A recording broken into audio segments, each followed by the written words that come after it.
भोजपुरिया।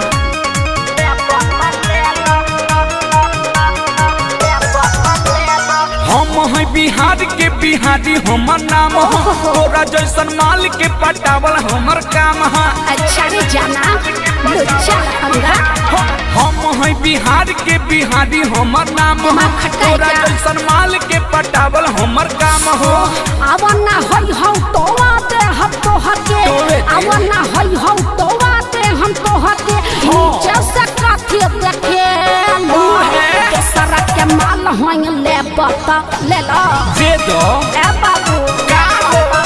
अरे दोसरा के माल होई ले बता ले लो ले लो ले लो दे दे दे दे ना दे।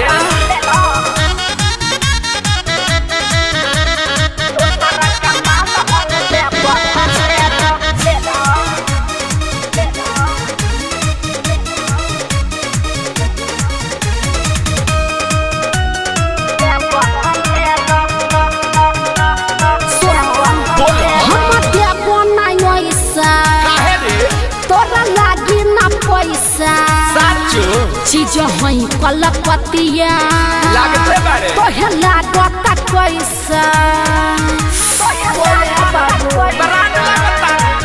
तोहर चढ़ल जवानी हम चूसब रानी आज परब नेवानी ओमे ढार देबू पानी। कोरोना तेरा तू चुआवा न ले रहो, कोरोना तेरा तू चुआवा न ले रहो।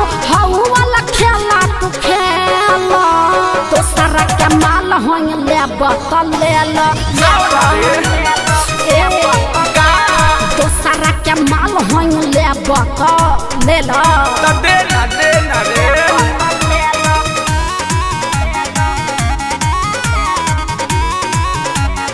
अलबेला रिकॉर्डिंग स्टूडियो गढ़ी माई नेपाल।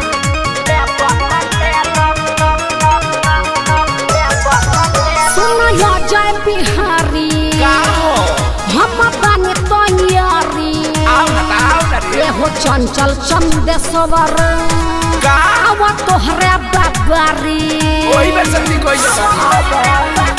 अरे यार राजा तारा चोली के फाड़ देम नरे जवन मन करी कर देम। अहिरे दादा बड़ा बड़ गरम आई नरे तोरा बड़ गरम बाबरे अलबेला यो सब लगाली हो झोक हो, अलबेला यो सब लगाली हो झोक हो। हमरा के का तू बुझेलो दोसरा के माल होई ले बता ले लो ए बाबू अरे दोसरा के माल होई ले बता ले लो ले लो ले लो। अरे तो दे ना दे। हम है बिहार के बिहारी हमर नाम है, तोरा जैसन माल के पटावल हमर काम हो। आवना होई हौ तोवा दे हम तो हके, आवना होई हौ तोवा दे हम तो हके। नीचे से काठी देखे लो दोसरा के माल होई ले बता ले लो दे दो ए बाबू अरे दोसरा के माल होई ले बता ले लो ले लो ले लो दे ना रे।